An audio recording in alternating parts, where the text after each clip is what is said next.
We are continuing with day 17 of Daily Sefer Chafetz Chaim.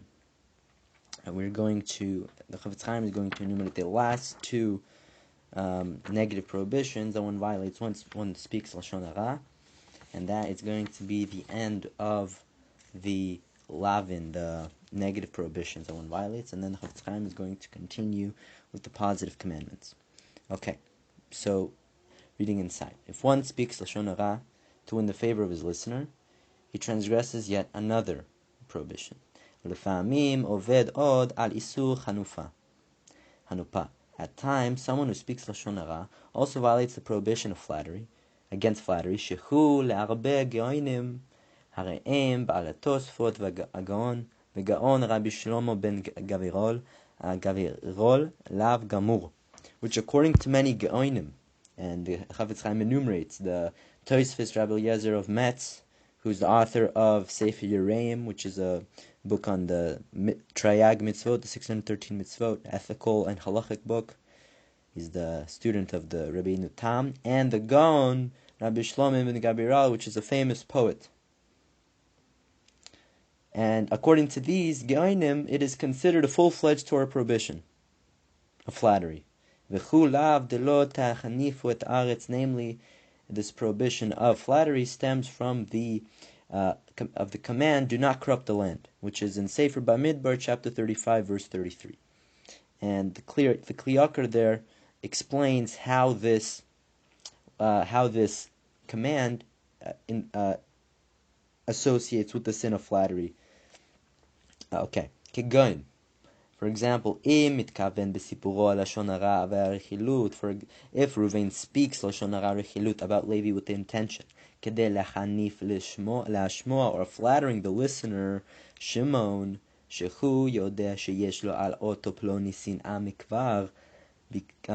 because Reuven knows that Shimon already harbors animosity towards Levi. And by sharing this disparaging comment about Levi, Reuven will ingratiate himself in Shimon's eyes. He will make himself look better in Shimon's eyes.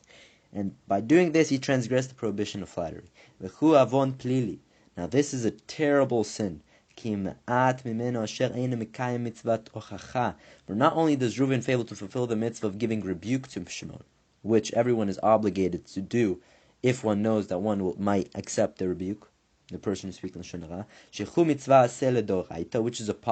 which is a full-fledged positive Torah command, which we will see in the positive commandments that Chafetz Chaim will enumerate in the future, to reprimand Shimon about the animosity that exists between him and his fellow, but with Reuven's demeaning account, he is reinforcing the hatred that already exists between the two, and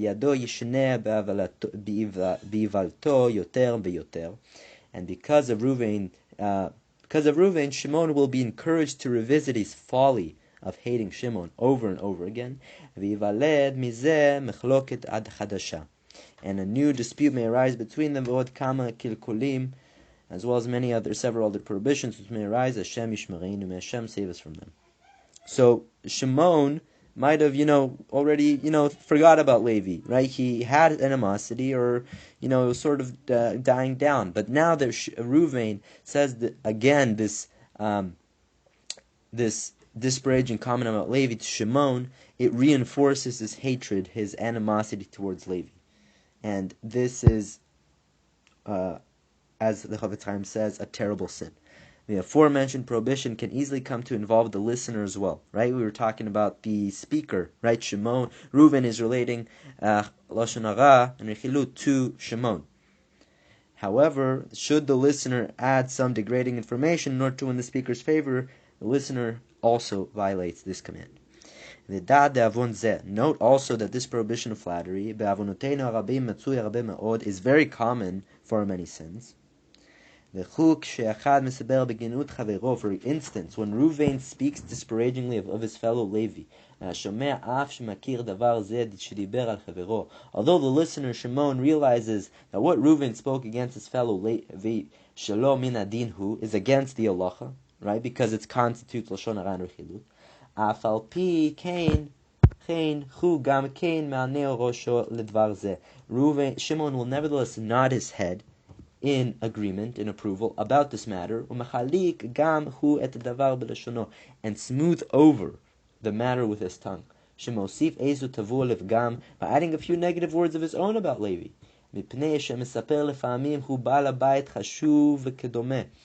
Shimon does this because at times the speaker, Reuven, is a prominent person and the like, from whom Shimon has received favors in the past. And it doesn't have to be someone who who did favors to you. It might be someone who you're trying to, ingratiate yourselves towards, right? Someone big, someone cool, important, that you're trying to show, right? To show so that they'll be on your side, that they'll like you. This is also very common, that a person will add his own words, even though he knows that what the speaker is speaking is Lashon Hara.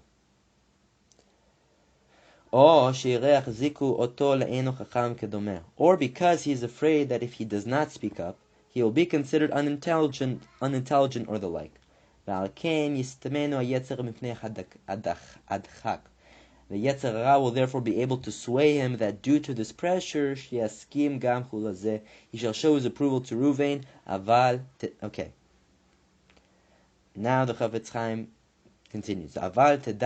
However, know, my brother, that this is the very essence of the prohibition of flattery. Even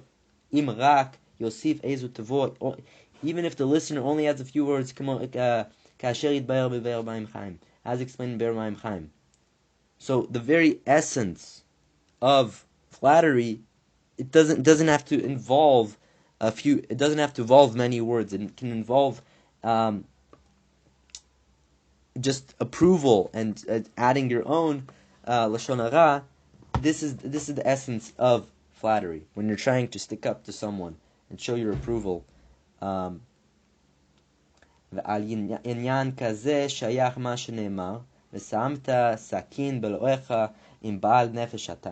It is regarding such circumstances where you are under the pressure, that the following verse says, "And you shall place a knife in your throat if you are a man of spirit." This is in Sefer Mishlei, Proverbs, chapter 23, verse 2. So this verse is saying that you shall not utter a word to indicate that you're that you have any approval to the Lashon Hara that is being spoken. A person is obligated to endanger his life, rather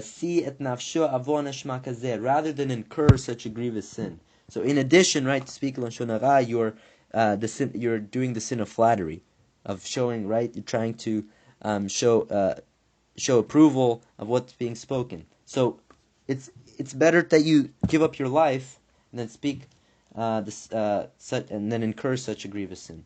Now the Chafetz Chaim, right, as he said, that everything that he says, he has a source.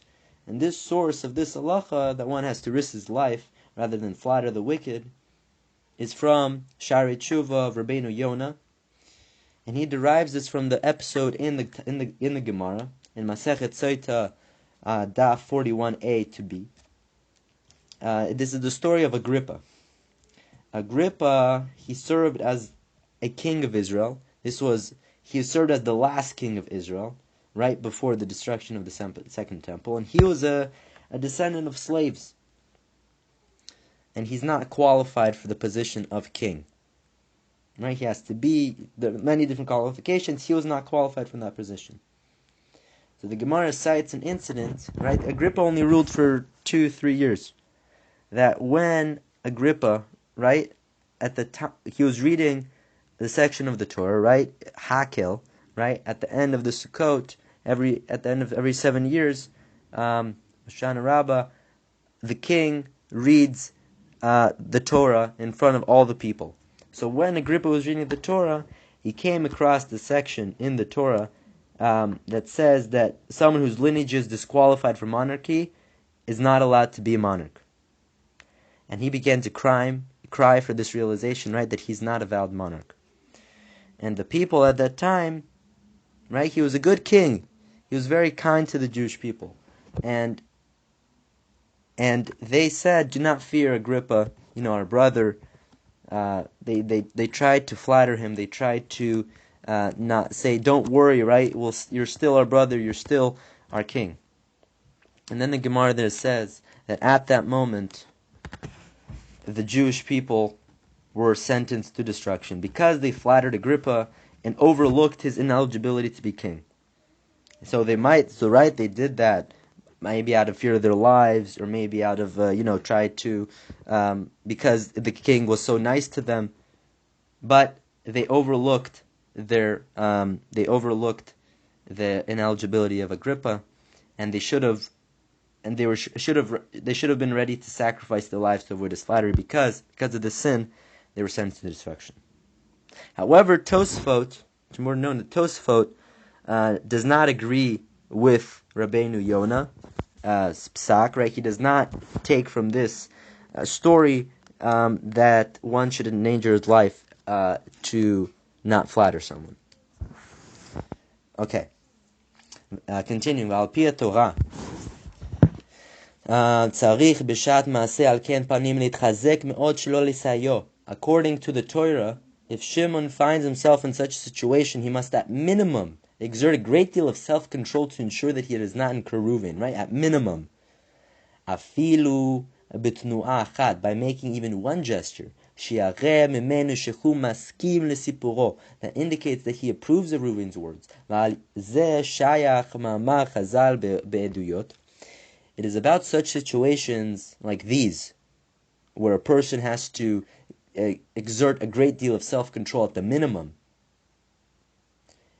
that Chazal said in Masechet Eduyot, chapter 5, Mishnah 6, Mutav sheyikre adam shoteh kol yamav v'chulei.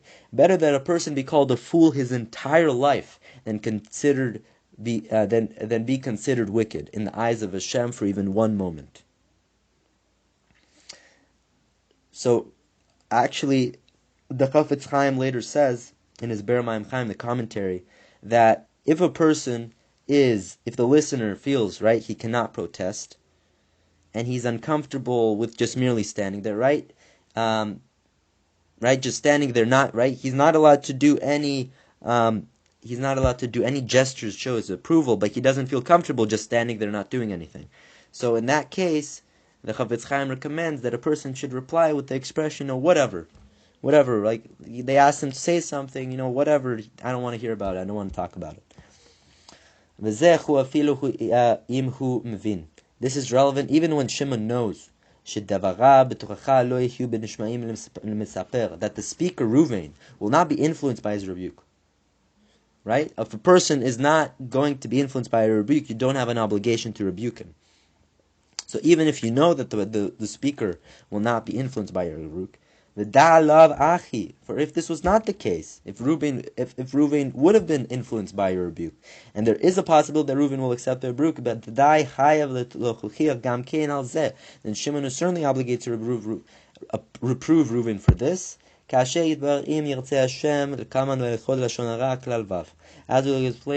will be explained in Hilchot Lashon Hara Klal Vav with Hashem's help. That is the end of Seif 6, and then Seif 17, the last one. Quickly going through that. If while speaking Lashon Hara about someone, he also curses him with Hashem's name, he violates yet another prohibition. Lefamim yesh od lav acher.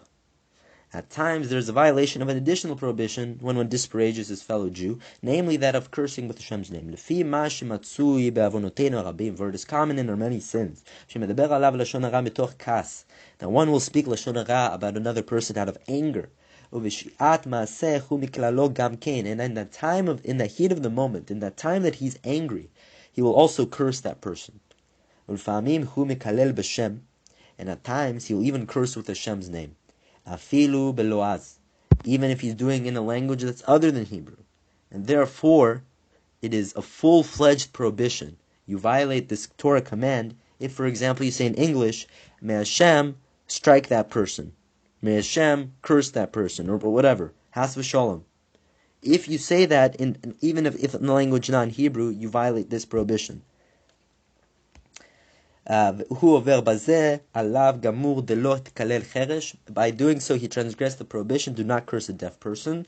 This is in Sefer Vayikra, chapter 19, verse 14. Although the verse specifically specifies a deaf person, it merely means that one transgressed the prohibition even if he curses a deaf person, who cannot hear his curse in any case. How much more so, v'chol shekein mi she'enu cheresh v'k'movar b'choshen mishpat b'siman chav zayin saif aleph. But it is forbidden to curse someone who is not deaf and can hear your curse, as explained in Shulchan Aruch, Choshen Mishpat 27:1. And the Chofetz Chaim now summarizes the negative commandments, and he just summarize. Yeah. Harei chishavnu shiva asar lavin. We have thus listed 17 prohibitions. Harigilin lavo al yidei sipur lashon hara u'rechilut, that are commonly encountered when one speaks lashon hara and rechilut. Afilu hu misaper rak liYisrael. All these apply even if one merely speaks to another Jew. V'de'im hu malashin al Yisrael b'fnei kuti. And if one informs on another Jew before a Gentile, right? If you just disparage someone in the presence of another Jew, right? Obviously it's forbidden. But if you do this in the presence of a non-Jew, Isur yoter gadol v'yoter chamur, then his sin is far greater and more severe. V'kinas l'fa'amim b'chlal masur, and at times doing so causes one to be classified as an informer. As will be explained below in Hilchot Lashon Hara, Klal 8, with Hashem's help. I'm guessing it's going to talk about there the classification of being an informer, which is not a good classification. Furthermore, many of the aforementioned prohibitions incur the punishment of death at the hands of heaven. Such as disparaging a widow or orphan, or desecrating Hashem's name.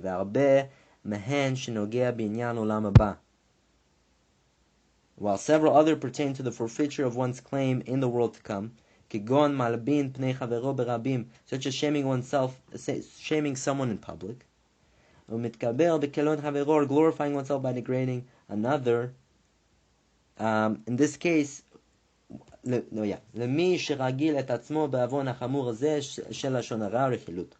one accustoms himself to violating this severe sin of lashon hara rechilut, and the Chofetz Chaim seems to be saying that if one accustoms to these sins just mentioned, right, shaming someone in public and glorifying himself and degrading another, one will come to these sins if one speaks, if one speaks lashon hara, if one regularly speaks lashon hara rechilut. So, if one makes a common occurrence of this, that he speaks lashon hara and rechilut, he makes it not a habit but a common thing that he does, then a person will come to these sins of shaming someone publicly or glorifying himself by degrading another, and he will thereby lose his portion in the world to come. Now this is, the Chofetz Chaim writes later in Hilchot Lashon Hara, Klal 1, that speaking Lashon Hara regularly is in itself grounds to forfeit one's Helik L'Olam Haba, even if it doesn't lead to these sins. So clearly, right, there's some contradiction. Here he says that this sin will lead to these sins, the sin of Lashon Hara will lead to these sins, and this will cause you to lose your Helik L'Olam Haba, while later the Chofetz Chaim says that just speaking Lashon Hara will cause you to lose your Chelik L'Olam Haba. And there are explanations for this, but it's getting too long right now, the recording, so I will not explain them right now. Anyways, we just finished the Lavin, the negative commandments, the 17 enumerated, and may this realization of these, the severity and the broad perspective of how stringent and how many transgressions one violates when one speaks Lashon Hara, may this really cause us to, l'shmor et lashon shelanu, to guard our tongues. And B'ezrat Hashem, we will continue with the help of Hashem tomorrow and start the positive commandments. Thank you very much for listening. We will continue next time.